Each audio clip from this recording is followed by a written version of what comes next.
Working for Mr. Hall, I think what you saw from the outside was his drive and his love of Bakersfield, and that carried over into Hall Ambulance. The enthusiasm that he carried as mayor that you saw publicly, he carried that enthusiasm as a company. Myron Smith is the general manager of Hall Ambulance in Bakersfield, California. He has served Kern County as a paramedic for the last 30 years and has been employed with Hall the last 27. He was instrumental in establishing the paramedic education program at Bakersfield College and functioned as the program director from 2005 to 2018. Academically, he holds a degree in the Masters of Business Administration and the Masters of Arts in Teaching and Curriculum. He is actively involved in several community services organizations in both Taft and Bakersfield, and he has served on a numerous amount of nonprofit board of directors.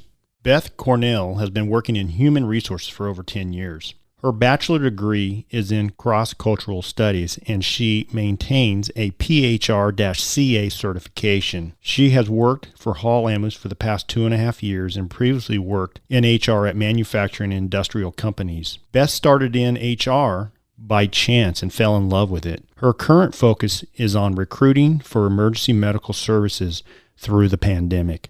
In today's show, we discuss the history and the legacy of Hall Ambulance. Later in the show, we talk about the career opportunity Hall provides to anyone interested in being a first responder. And be sure to stay tuned to hear the rapid answers from our guest.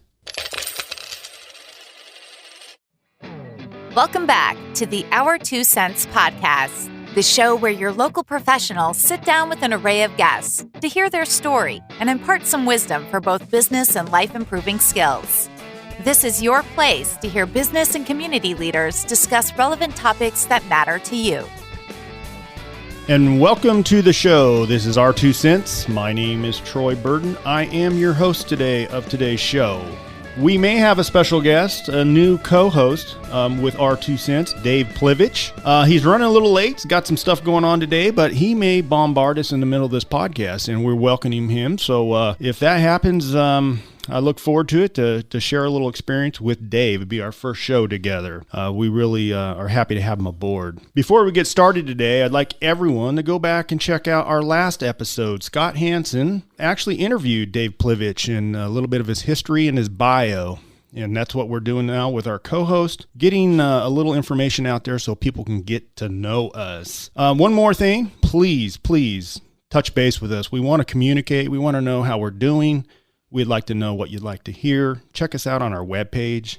You can look at all of our episodes, past history, newsletters, and of course, social media, LinkedIn, Instagram, and Facebook. So check us out. We'd love to hear from you. We have a huge lineup for this year. Last I looked, we got about 50 guests on the lineup and some wonderful people coming in. So really excited about what's coming at us. Today's a little different show. Some good friends of mine going back to high school and kind of a partnership with another person here with an HR department that I'm actually very blessed and pleased to call partners. We're going to talk a lot about a legacy of this company, also the opportunity that they do, and of course, the most important thing is the service they provide our community. So I want to welcome Beth and Myron. Thank you for joining us today. Thank you. Thank you for having us. Hey, no problem. So we got Myron Smith and we have Beth Cornell.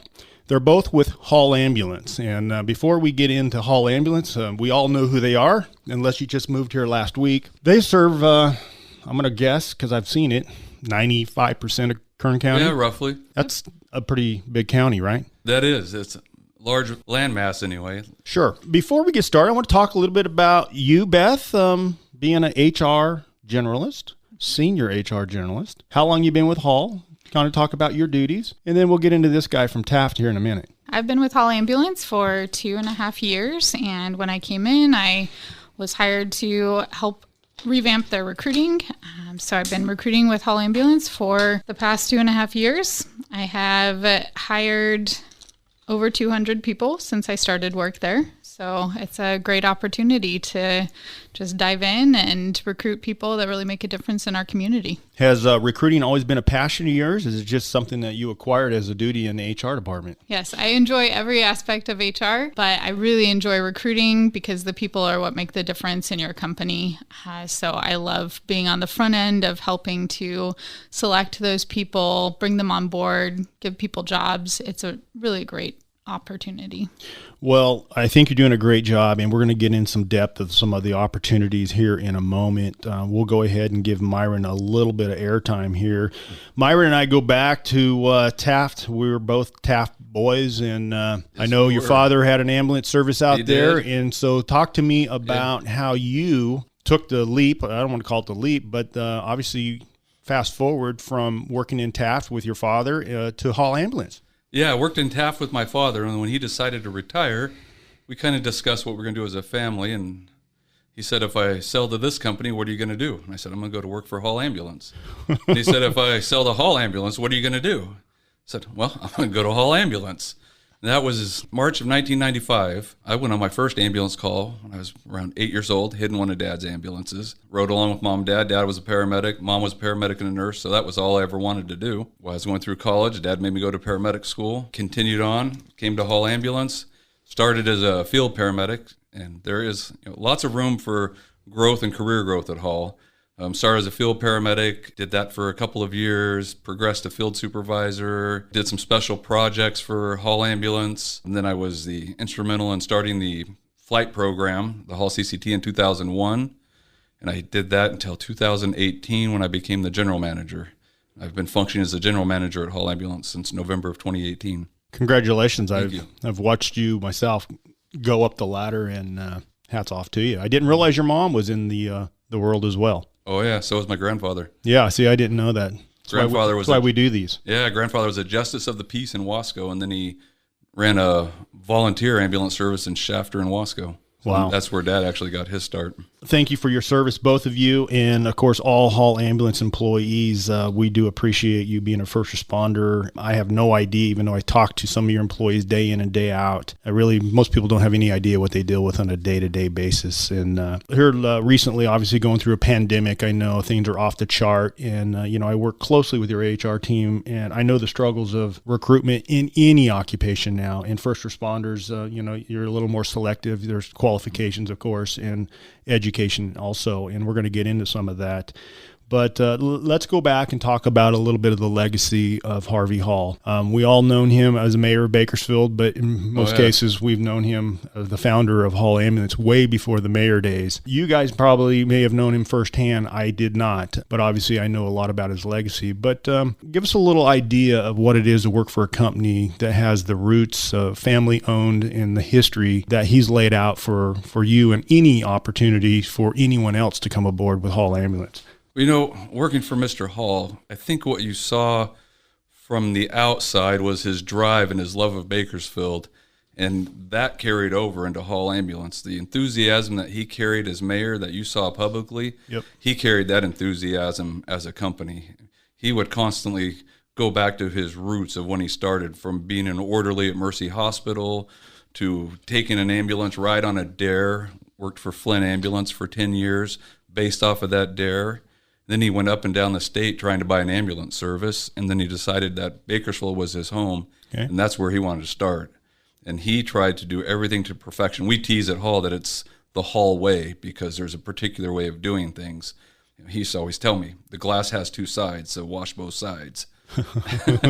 So working there, his drive for perfection, it also, always encouraged you to try harder, and then he was always genuinely, pleased if you went above and beyond what the expectations were. So, his encouragement, his mentorship, it just made you work twice as hard. Yeah, that's interesting. I'm sure, I say this loosely because I'm not educated in this area, but when I go on your facilities and I see your vehicles and your equipment and your uniforms and all the things, your classrooms, whatever it is that I'm doing, they are spotless. Absolutely. And I get it. I mean, yeah, you're in the medical world and medical things should be spotless, but you're into transportation, and I'm telling you, you can eat off the floor in your mechanic shop, and you're ambulances are spotless. And I don't know that you wash them every day or what your situation is, but I say this because I think that comes down from the way Harvey operated. And I think you guys try to operate with perfection at every level, no matter what your job duties are. And Beth, we're going to get into some of the job openings. And I was thinking this morning, yeah, there's a huge need for first responders and maybe nurses or paramedics or whatever it is. But you know what? They're very important and they're very key positions, but every position is key. I don't care if you're the janitor or the maintenance guy checking the air and the tires, because if one person's not doing what they're supposed to do and doing it to their highest ability, somebody will be let down. And you guys are saving lives each and every day. And so it's so important that everyone, the culture of the Hall employees, that we're all in this together. We're all saving lives. It doesn't matter if you're in accounts payable or a first responder paramedic. I think, am I saying some things that you were probably going to say?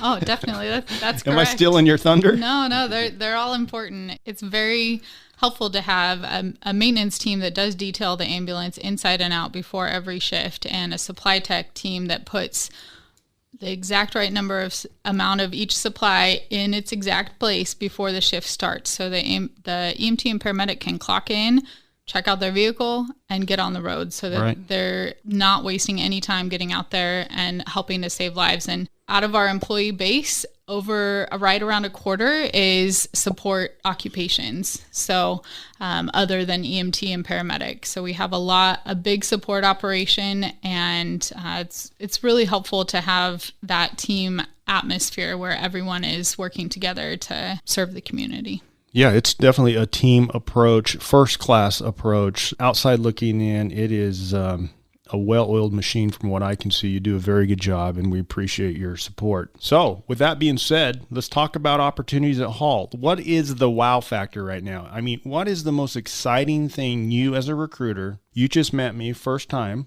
don't know each other, and you're going to give me the Hall ambulance story. You're trying to recruit me. I'm not qualified. I'll go ahead and say that. But give me the wow factor. What is it that's so exciting? What do you want to share with me and our listeners? Maybe not our listeners, maybe their kids, maybe the next generation, but they're out there and they're listening. So let's hear it.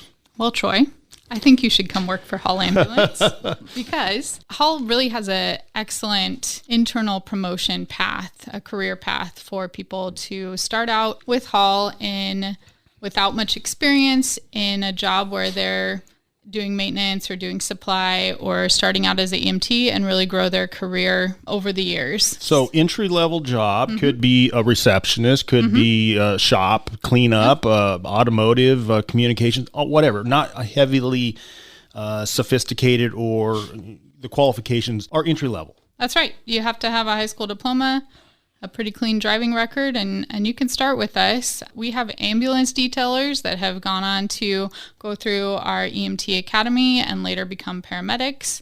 We have supply technicians. One of our supply technicians is in our current EMT Academy that's going on right now. She moved up to that, and the sky's the limit, really. So we have assistant manager who was in the EMT Academy several years ago that moved up, similar to Myron's path, moved up to a field supervisor position after becoming a paramedic, and then moved up into an assistant manager position. So there's a lot of opportunity to grow internally, where Hall will provide the training and the education. You don't have to take time off of work to go out and go to school or work part-time and go to school. Hall will provide that education for you and help you to be successful and grow your career. So what I hear you saying is you can kind of dip your toe in it. So if I think, hey, I kind of want to be a paramedic or first responder at some level, I can come in not qualified and dip my toe in and say, this is cool, and then go to the next step and next step and next step. So you mentioned the academy, the Career Academy. How long has that been going on? And this is a special academy that Hall owns, operates, teaches, credentials, the whole 9 yards. That's correct. We have our own training center. It's in a kind of a separate location from our Post 1 in downtown Bakersfield, and they hold classes there. We have our trainers, our teachers. They actually facilitate the classes that are accredited through Bakersfield College. So there's college level courses. So the EMT Academy, you can start out and it is 6 weeks in the classroom, and then you have a couple weeks of testing, and you are hired and paid from day one. So you don't have to be working a part-time job while you're going to this class. We take what's normally a 16-week class, semester-long class at Bakersfield College or Taft College, and we condense it into 6 weeks. So it's a high volume of material, but we give everyone all of the study tools. The last class that we had that took this national registry exam you have to take to become an EMT, every person passed it on the first time. So that just goes to show that our training program is really excellent. Absolutely. Absolutely. So are you saying that if I wanted to go to your academy, you would actually hire me and pay me and give me the uniform as if I was, I'm already doing it. So I feel the part and look the part and getting paid to do the part, and you're going to educate me over 6 weeks, and hopefully I pass the test and move on my journey and career with Hall. That's right. 6 weeks. And who else does that in this industry? Is that unique? It's funny. We have been doing some research as far as, how else can we reach out to potential first responders, future first responders. And I listened to kind of a symposium that was happening of ambulance providers across the nation. And a couple of them had this great idea to hold their own EMT classes. And Hall's been doing it for about 20 years. You're ahead of your times. I figured that was the case. But there are also, the Bakersfield College teaches a class, correct? Right. But again, I don't know if it's a day class, a night class. I don't know if it's 16 weeks. It's hard to go back to school. Some people are, got to work. All those scenarios probably eliminate the effectiveness compared to your situation. Myron, talk to me a little bit about the academy. I know you're the GM. I really don't know what that means besides day-to-day operations. I know the team that you work with and the people you hang out with. Give me a little idea of what you do, more around recruitment and, I'll just give you an example. Obviously, I have a partnership with Hall, and I see your new hires, and we go over to the training facility and we meet them, usually their first week, might even be their first day. From time to time, I'll see someone in high management come out and just introduce themselves and say, hey, my name's Myron Smith, and I've been doing this for 22 years, and here's how I started, and give them a little bit of a motivation or give them a little picture of how your career was fast-tracked. So did I just steal your thunder too? But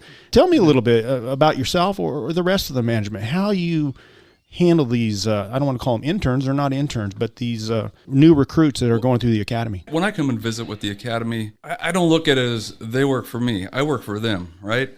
So we're all part of a team. So as a general manager, my job is kind of responsible for the academy, the training department, operations, supply, but I work for all of them, right? My job is to give them the tools they need to be able to perform their jobs. So when I go over and meet with the academy, of course, I want to share the expectations of the company, share my expectations, but I also go over there to let them know who they can go to for whatever they need. The academy is an unbelievable tool for folks. As Beth said, we're in partnership with Bakersfield College. Our curriculum is based off of Bakersfield College's curriculum. So when you go through our EMT Academy, when you are done, you're going to have college credit. Okay. If you go through our paramedic academy and you get paid to be there, which, we have recruited EMTs to our service because they've heard of our paramedic academy and getting paid. Many companies, all they do is sponsor you. So if sponsorship means they may pay your tuition and give you the time off to go, but they don't pay you for the seat time in the class. They don't give you all the study tools that you need. They pay your tuition and you go. With us, when you're done, you're going to have 39.5 units of college credit. Okay. If you go back to the college and do your general ed, you're going to have your AA. And I don't have to pay for the class that I'm going to get from Hall. No, we're going to pay for the class. We're going to pay for your tuition. We're going to pay for your books. Tuition's upwards of $1,500. Books are upwards of $1,000. We're going to pay the whole time. Wow. Paramedic takes almost a year to complete. You're going to be in the classroom for over 600 hours. You're going to be in a hospital for a couple hundred hours. Then you're going to be on an ambulance with a preceptor for as much as 540 hours. Okay. Wow. What an opportunity. So let's talk about the big picture. What is Hall today? How many employees do we roughly have? We have roughly 450 employees. And as I mentioned, 95% of the county. How many different stations? Do we know that number? We have Post 1 is where everyone that serves Metro Bakersfield, Arvin, and Lamont reports to. That's in downtown Bakersfield. So that's a lot of our employees. They report there, and then they go and do a street corner posting. So they hang out in the ambulance until a call comes in. And then we also have stations, as you mentioned, all around the county. So your remote locations, Fraser 15. Park, Mojave, Taft, Wasco, Shafter, 15. Tehachapi, whatever.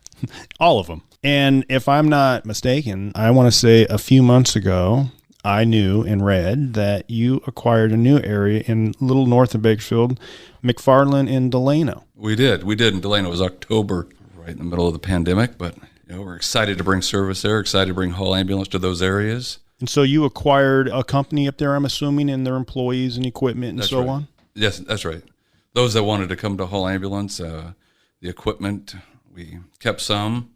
Each time we purchase a company, we go through the equipment, decide what will fit in our culture and our standards and what doesn't. Sure. We always try and maintain the workforce that's there. And healthcare operations in that area, we're excited to hear that Hall was coming in. So that's great. Obviously, you have to have a relationship with the hospitals as well, and it's a lot bigger picture than most people think, especially when you get into critical care and air ambulance. Yeah. And, Myron, of course, we went to school together, but if you recall, I don't know, it's probably been 16 years ago when I was a partner in Shirley Meadow Ski Resort. I remember. We took a helicopter ride with you to make sure it was going to be a good condition to land and what the area looked like. And it's pretty cool. So I got to experience it firsthand, and it's a whole different level.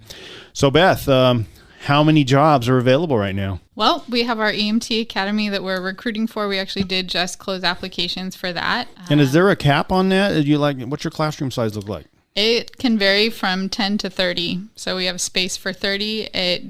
We're very particular about who we bring in as far as their ability to do the job, their aptitude for the job, right? They don't have to have training. So it could be a large classroom size. Our last one was 10. The one before that was 16. So it's usually right in the teens around there, but we do have space for even more. And how often are those classes? What's the rotation of that? We're doing those 2 or 3 times a year now. Very good. They usually follow the school semester. Gotcha. Mm-hmm. Gotcha. Yeah. So, and then we have a lot of other positions open. We have several dispatch openings.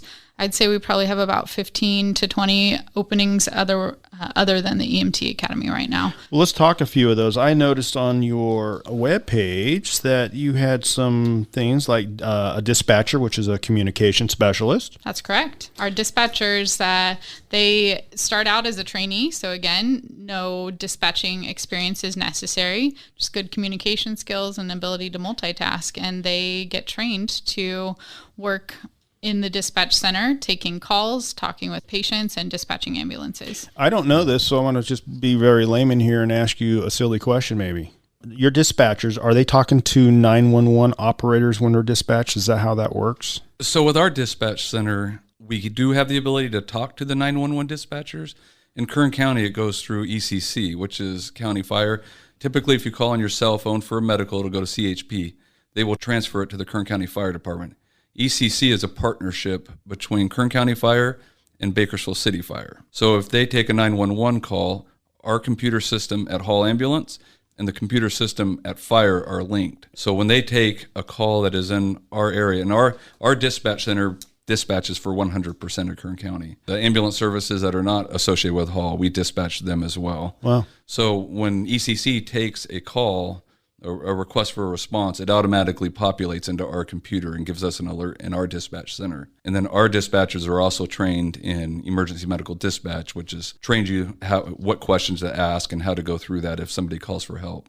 So if somebody does call our center direct, which we promote 911, but if somebody does call direct, we function just as a 911 center. See, I'm learning already. EMT Basics is an opportunity. That's correct. That's probably a large one. Collection, which is administration manager. Ambulance detailer, so some of the people in the shop as well, like I mentioned, is as important as anyone else. Air operations and CCT, that's critical care, transportation manager. Mm-hmm. I'm sure people have seen this massive big rig cruising around town or flying around town with maybe 4 people in it. It's a dual cab, dual tires. It's obviously not just a traditional ambulance. No, it's not. Let's talk about what that is because most people don't know. So that's a critical care ambulance.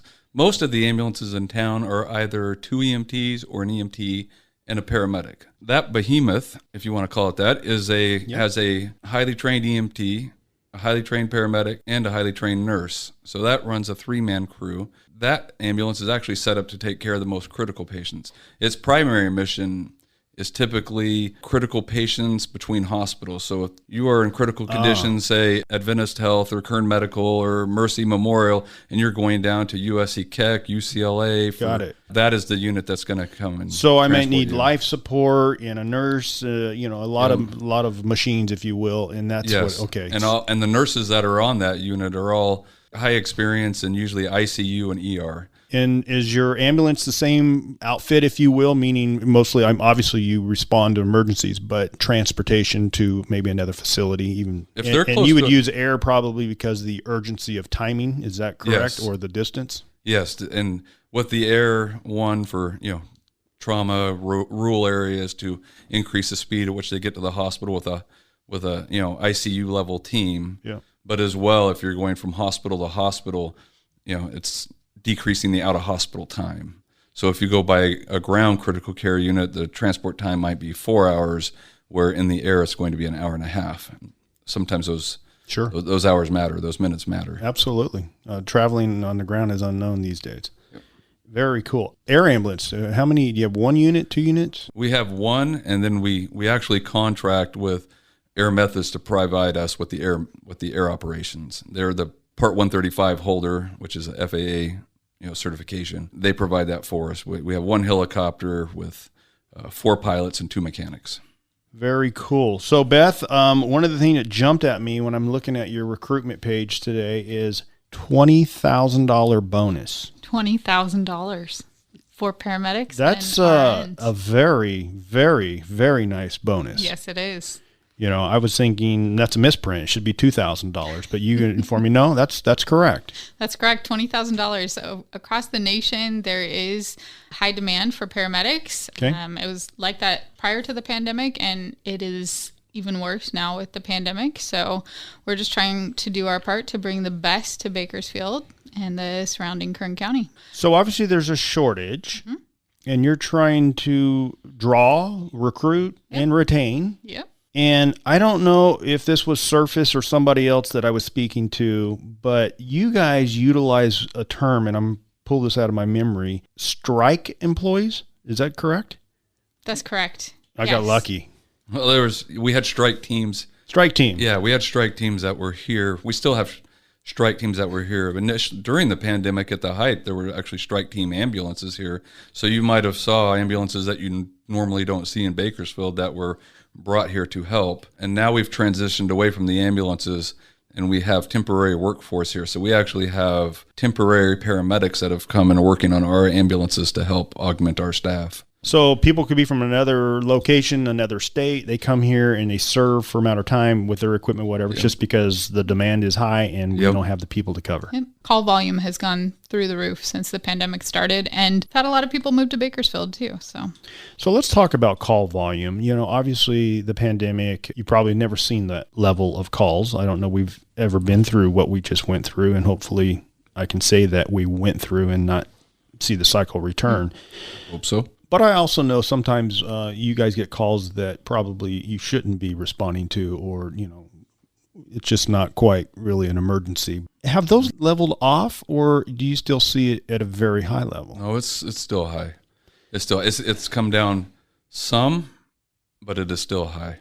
Currently, the county put into place a surge policy. Yep. So you might have heard about that, where not always an ambulance comes. So if you call for an ambulance and you answer questions in a certain way that is a low acuity, right, they're going to advise you to take yourself to an urgent care or to your private physician. And that's what I was referring but to. Not an you ambulance. Shouldn't be responding to some, and for whatever reason. We have that, and we also have the ones that are just 911 abusers. The county actually has a policy in place that when you get transported so many times, you get a visit from the Kern County Public Health Department, who issues you a notice. After 3 notices, the ambulance can come, take your vitals, take your history, and tell you to go on about your day. You're not going to be transported. Right. That's too bad that's out there, but It is. I know it's an issue. Do you feel as the manager, and I know this is a management, and this is probably a hypothetical answer in the question's not, but the answer might be, do you feel like the levels will ever get back down what we used to call normal, or do you think this is the new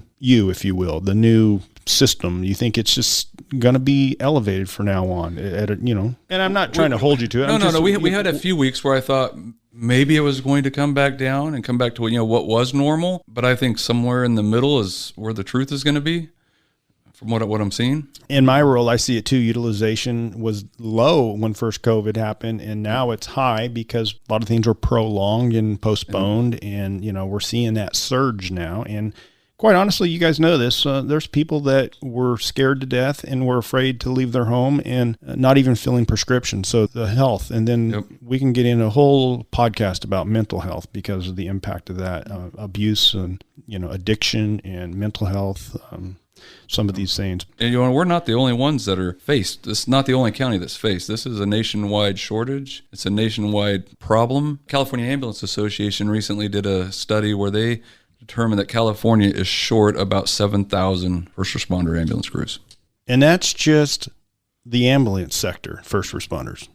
We can talk about hospitals and intake and nurses and paramedics and or doctors and surgeons, and it's just across the board. And you can't get them through the system fast enough to get them in place. And then, of course, I'm sure there's been a lot of fallout. Some people that obviously I could not imagine being a first responder or a facility surgeon or doctor in the last 2.5 years of what they've gone through. I mean, they've been truly in the battlegrounds. But 100%. You know what? My heart goes out to those who are willing to do that because they want to make a difference, and we need them, and thank God they're there, and appreciate their service. By all means, we all do. They're saving America, if you want to call it that. So back to Hall. I know you produce a newsletter. I don't know if that's quarterly or whatever. Share with me some of the things you do for Hall employees, Beth. The newsletter's nice because it gives you a little history. And I remember reading about Ed and Mr. Hutchinson and, the remodel, and they found an old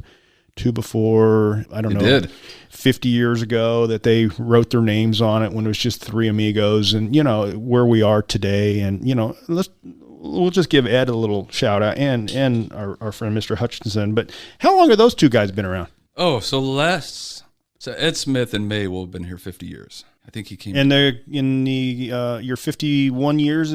We're 51 years in business. So we celebrate 51 years in February, and in this May, Ed will have been employed by Hall Ambulance for 50 years, and I want to say Les is around 49 years. Okay. To Les's credit, 49 years, and this man still works as a street-level EMT. He came to Hall Ambulance. He actually worked with Mr. Hall. Yep. Mr. Hall was his trainer, and then he became a paramedic.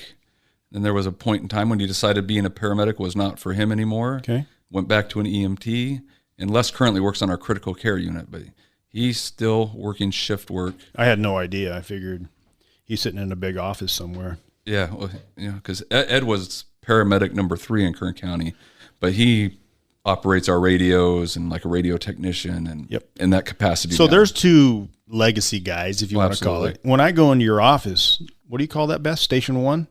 Post 1. Post 1. You got all these plaques on the wall. I think your mug's up there as well. Beth will be someday. But, all these people, 30 years, 20 years, 25, 20, and you guys celebrate people. And Beth, I want you to talk about what does Hall do for Hall employees, because I'm an outsider and I'm gonna give you my perspective because I do business with about 100 different companies, and I've been born and raised here, and I know a lot of companies and what they do, and I'm gonna show my perspective, but I want you to talk about what it's like to work for Hall, and not pay and recruitment, but just the added values that most people probably don't realize. We have the basics. As you know, we have great benefits, but some of the things that people don't realize are we do celebrate those long-term employees with service awards. We also, I know we're just talking about the pandemic and people in healthcare getting burnt out. We do a lot with our employees for support their mental health. We have employee assistance program and EAP, and we also have a licensed therapist that is specifically works with first responders on retainer, if you will, for Hall Ambulance employees.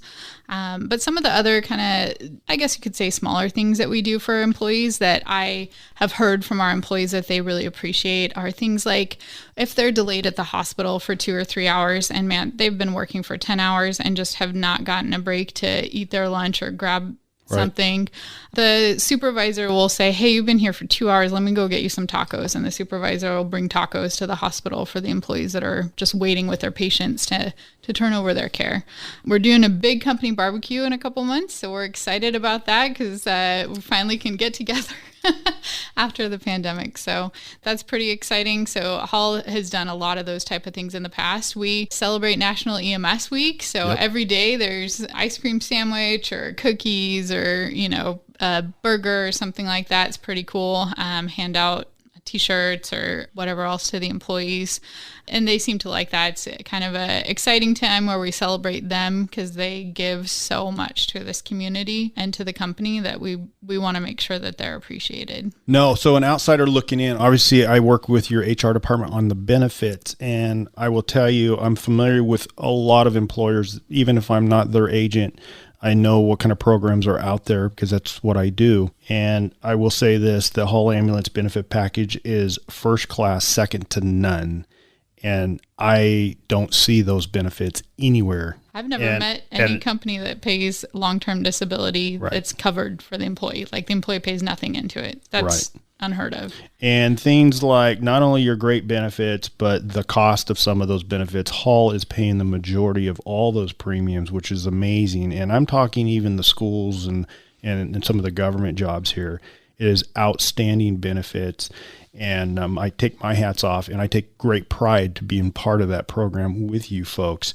Witnessed a barbecue a few years ago at the park, and I'm watching what's going on, and I'm hearing some chatter over at the barbecue, and I think you were sending people out to certain posts and allowing the people that are out on post to come by the park and get some chicken or whatever we're eating, a tri-tip. I mean, it's just, it's not like, well, it's just for the people that's off today.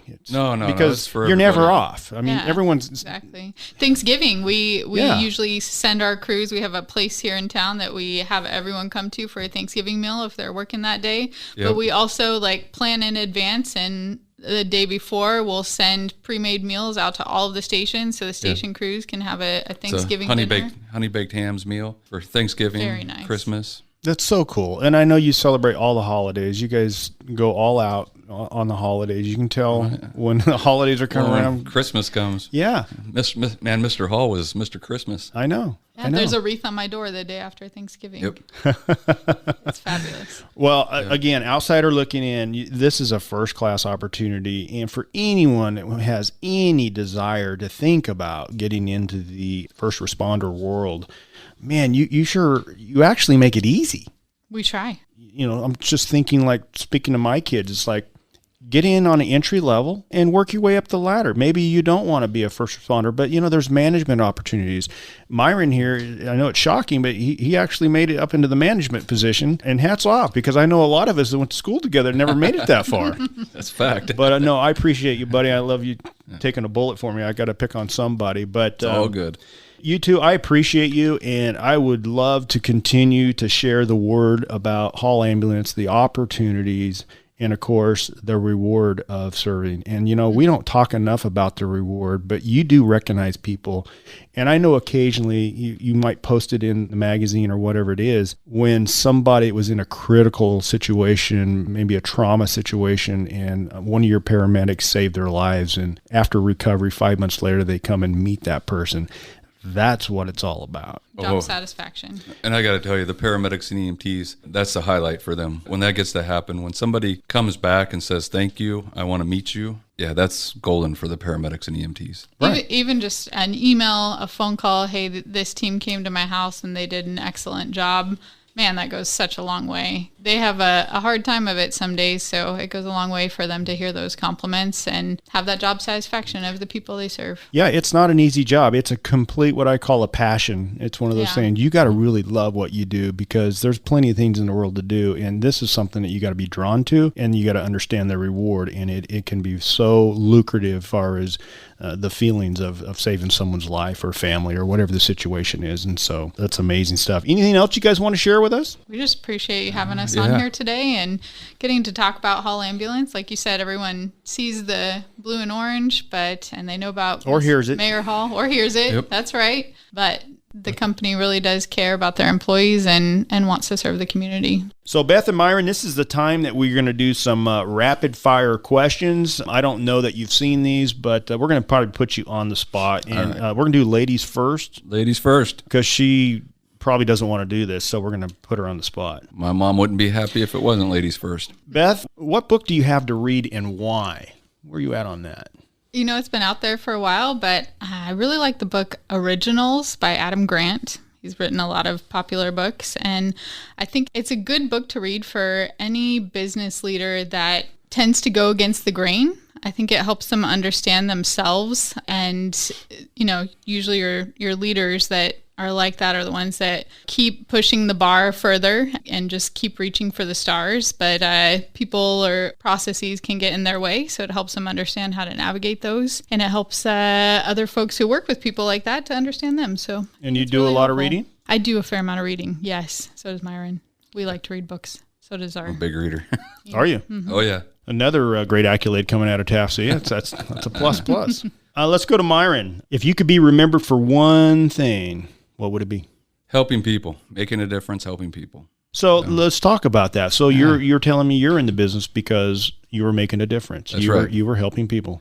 That's right. Obviously, mom and dad kind of led you into that, but then you kind of seen why they were doing it, and you had the same desire. My dad had made a comment to me years and years ago, because I don't know if you remember the Stroh-Snyders. Oh, yeah. From Taft. Yeah. So when I was little, when they first moved to Taft, my dad saw a big truck backed up to these apartments. And he goes, well, there's no way that all that stuff is going to fit in that little apartment. So he goes over and talks to Joe Stroh-Snyder, right? And Joe says, I can't fit it all in there. They'd never met before. And my dad said, well, bring it over here to my shop and unload it. And then when you get your house built, you come get it. Wow. So I asked my dad, I said, why did you do that? And he told me, he said, son, if you can't help people, then what is the point of being on earth? Well said. And so that just kind of stuck with me. Yep, I got you there. If you can turn back time and talk to yourself as an 18-year-old, what would you tell her? So this is from the HR person. Oh, okay.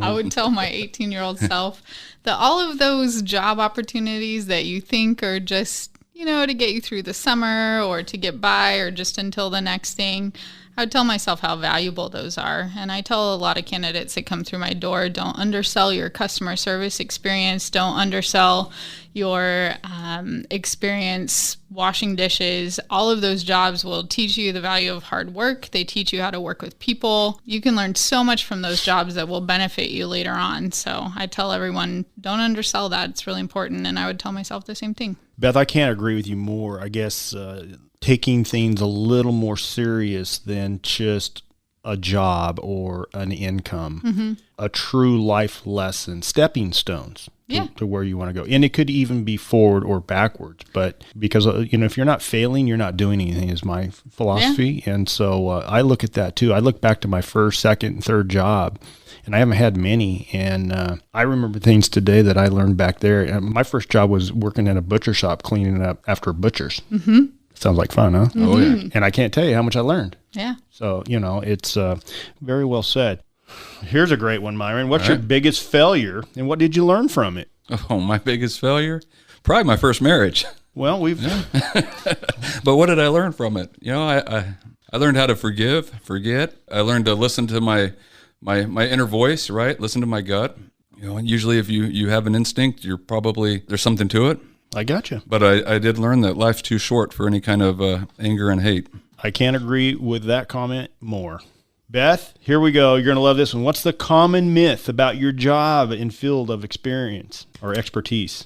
So I have two, actually. Okay. So one is that everything you hear from HR is exactly what they're thinking. People think we're really boring, but we just can't say a lot of the things that we're thinking. And then the other thing I would say is that HR, you think it's a people person job, right? Like if you're a people person, you should be in HR. But I really feel like HR takes so much attention to detail, more analytical, especially now. There's so much legal compliance, which I enjoy all of that. I enjoy people as well, but it kind of takes both pieces to as make weird as that person. sounds, that's what I live for too.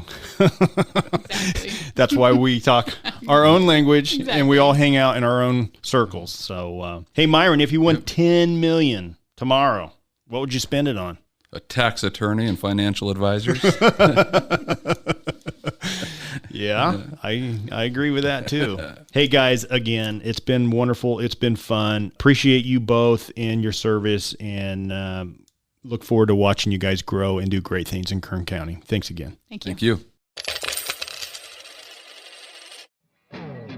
This show has been brought to you by the Law Office of Kyle Jones, Troy Burton with the Lynn Company, CPA John Duffield, Scott Hansen Real Estate Lender, broker and investor, and Dave Plivlich, President and CEO of the Marcom Group and MarcomBranding.com. You've been listening to the Our 2 Cents podcast. Check out the show notes for links and more information about the show. Also visit our website at our2centspodcast.com or catch us on Instagram at Our 2 Cents Podcasts. If you've enjoyed this podcast, please subscribe and share with others.